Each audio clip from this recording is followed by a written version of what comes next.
عمر اور رزق میں برکت کے لیے کوئی وظیفہ بتا دیں۔ اس میں نے بتا دیا نا، صحیح بخاری مسلم دونوں میں حدیث ہے، نبی صلی اللہ علیہ وآلہ وسلم نے فرمایا جو شخص یہ چاہے کہ اس کے رزق میں برکت کر دی جائے، عمر دراز کر دی جائے، تو اپنے رشتہ داروں کے ساتھ اس نے سلوک کرے،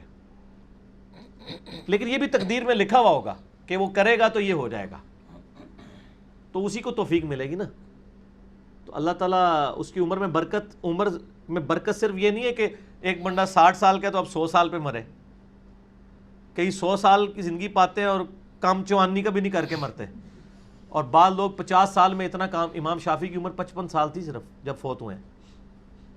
چلو شافعی کو تو چھوڑ دیں، اس سے پہلے آ جائیں، عمر بن عبدالعزیز 38 سال کی عمر میں فوت ہوئے ہیں۔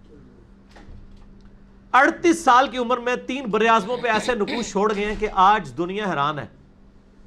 تو ان کو تو عمر بھی کوئی نہیں ملی ہے۔ یہ نہیں ہوتا کہ آپ کو عمر کتنی ملی ہے، آپ نے اس عمر میں کیا کیا ہے، آپ اللہ تعالیٰ آپ کو اسی ٹائم میں اتنی برکت۔ میں اپنے لیے آپ کو بات کرتا ہوں، میں کسی کیا بات کروں، میری زندگی خود اس چیز کا نمونہ ہے۔ آج جب لوگ یعنی کہتے ہیں یار اس نے اتنے ویڈیوز چڑھا دی ہیں، کتنے بیٹھ کے ریکارڈ کرانا رہنا، حالانکہ ہفتے میں ایک ریکارڈ ہوتی ہے، صرف روزانہ ہوتی بھی نہیں ہے، لیکن کنسسٹنسی کے ساتھ، اللہ کی مدد کے ساتھ آپ اگر یہ کام لے کے چلتے رہیں تو slow and steady wins the race. تو آج چیزیں آپ دیکھ لیں، ہزاروں کی تعداد میں آپ کے سامنے، اور یہ حالات اللہ تعالیٰ فیوریبل کرتا ہے۔ میں یقین کریں، میں اپنے بھائیوں کو کہتا ہوں، میں جب بھی درس، ابھی آج کا درس میں نے کرنا تھا نا، وہ ہندو کا جواب دینا تھا، تو میں نے پورے ہفتے سے دعائیں شروع کی ہوئی تھیں، اللہ زندگی دے دیں، حالات فیوریبل ہو جائیں، ٹرانسفارمر بھی نہ اڑے ہمارا، جنریٹر بھی چلتا رہے، سارے معاملات چلتے رہیں، اور فرحان بھائی بھی ٹائم پہ آ جائیں، ٹھیک ہو گیا جی، کالر مائک بھی چل جائے،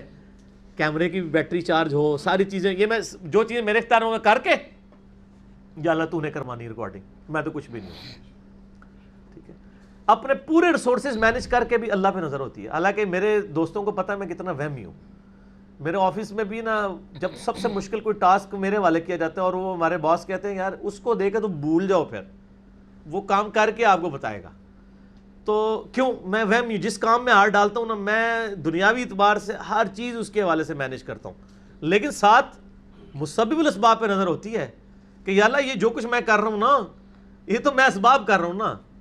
میرے ساتھ کوئی بھی پرابلم ہو سکتا ہے، کسی کے ساتھ کوئی این ٹائم یعنی اس کے اوپر فیملی کے اوپر کوئی ایسا ایشو آ سکتا ہے کہ درس کینسل کرنا پڑ جائے، ہو سکتا ہے نا۔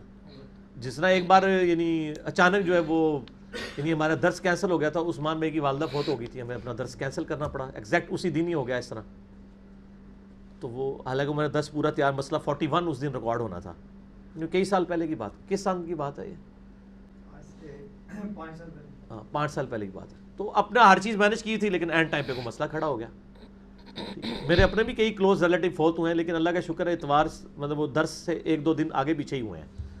تو اللہ تعالیٰ نے یعنی معاملات کو سیٹل کر دیا۔ یہ ساری چیزیں سر فیوریبل ہونا، پھر تو یہ وہ سوال کی طرف آؤں کہ رشتہ داروں سے اس نے سلوک کریں، اللہ تعالیٰ رزق میں اضافہ کرے گا، عمر میں اضافہ کر دے گا، یعنی برکت ڈال دے گا، تھوڑی چیز بھی کفایت کر دے گی۔ ابو داؤد میں ایک حدیث ہے، ایک صحابی کہتے ہیں میری ماں فوت ہوگی، فرمایا اپنی خالہ کے ساتھ اس نے سلوک کر، ٹھیک ہو گیا۔ تو یہ رزق کے بڑھنے کا ذریعہ ہے، باقی دعا تو ایک ہی ہے، اللہم ربنا آتنا فی الدنیا حسنہ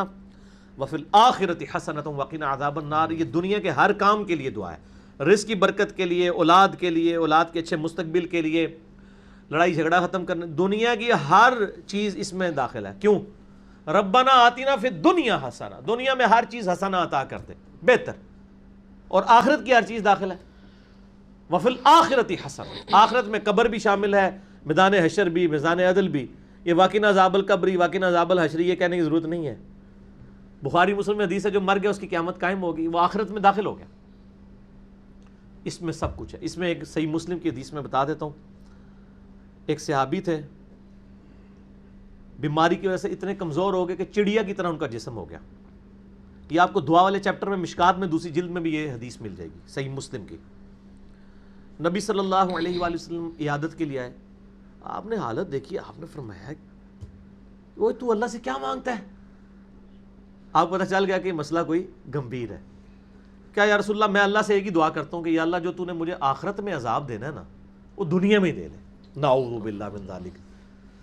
اللہم اجرنا من النار، آمین۔ نبی صلی اللہ علیہ وسلم نے فرمایا او سبحان اللہ، اللہ پاک ہے غلطیوں سے، اس کا مطلب یہ ہوتا ہے یہ انسان ہی غلطیاں کرتا ہے. اور تو اللہ سے یہ چیز مانگ رہا ہے, اور تیرے اندر ہمت ہے کہ تو آخرت کیا دنیا کا بھی اللہ کا عذاب برداشت کر سکے؟ اور تجھے تو چاہیے تھا تو دعا کرتا اللہم ربنا آتینا فی الدنیا حسنہ وفی الآخرۃ حسنۃ وقنا عذاب النار. وہ دنیا اور آخرت میں, یہ فنیٹک وہ صوفیہ والا کنسیپٹ نہیں, ٹھیک ہے, کہ دنیا میں گگڑے بن کے رہو اور اس طریقے سے جوئیں بھی ڈلی رہے اور کپڑے بھی اتارے رکھو اور پہنچے ہوئے بزرگ, یہ پتہ لگا کتنے پہنچے نا, ٹھیک ہے نا. تو وہ صحابہ کہتے ہیں جب انہوں نے یہ دعا کی نا تو چند ہی دنوں میں وہ اس طرح صحیح ہو گیا جیسے مردہ زندہ ہو جاتا ہے اس دعا کرنے کی برکت سے. دنیا کی ہر بھلائی, کیوں بندہ نے پیپروں میں پاس ہونا یہ دعا کرے,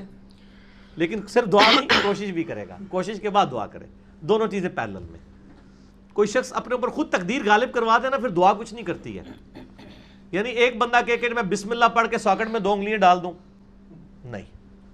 وہ آپ نے اپنے اوپر تقدیر خود غالب کرا لی ہے. آپ کہ نہیں میں بسم اللہ الذی لا یضر دعا پڑھ لوں اور جا کے میں جناب کوبرا سانپ کے آگے ہاتھ ایسے کر دوں تو سر وڑ لے گا تو ہم چھڑے گا نہیں, کیونکہ آپ نے خود اپنے اوپر تقدیر غالب کروائی نا.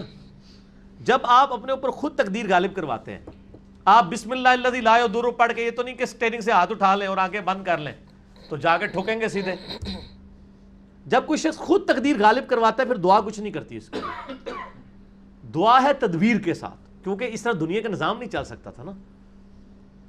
تو یہ ان دعاؤں کا یہ ہوگا کہ جو ناگہان, اسی لیے آپ دیکھیں حدیث کے الفاظ کیا ہیں کہ ناگہانی آفت, خود لائی ہوئی آفت نہیں, ناگہانی آفت. آپ جا کے سانپ کے بل میں جا کے ہاتھ کو سیڑ دیں اور آپ کے میں نے پڑھا اعوذ بکلمات اللہ التامات من شر ما خلق, کچھ بھی نہیں ہونا, کیونکہ آپ نے اس دعا کی خود وائلیشن کر دی ہے. ناگہانی آفت ٹلے گی اس سے, ٹھیک ہو گیا. اور جو آپ اپنے اوپر خود طاری کریں گے وہ نہیں ٹلنے کی, وہ اس طریقے سے نہیں ٹلے گی. اس لیے یعنی یہ دعائیں وغیرہ پڑھیں, اس کے بعد تدبیر بھی کیا کریں. ویسے ہم باقی معاملات میں کرتے ہیں, کسی شخص نے صرف دعا پڑھ کے اپنا پیٹ نہیں بھرا نہ پیاس بجھائی ہے, ہمیشہ کھانا بھی کھاتے ہیں پانی بھی پیتے ہیں, اور ان کو کہتے ہیں اسباب بھی ساتھ رکھنے ہیں, ٹھیک ہو گیا جی.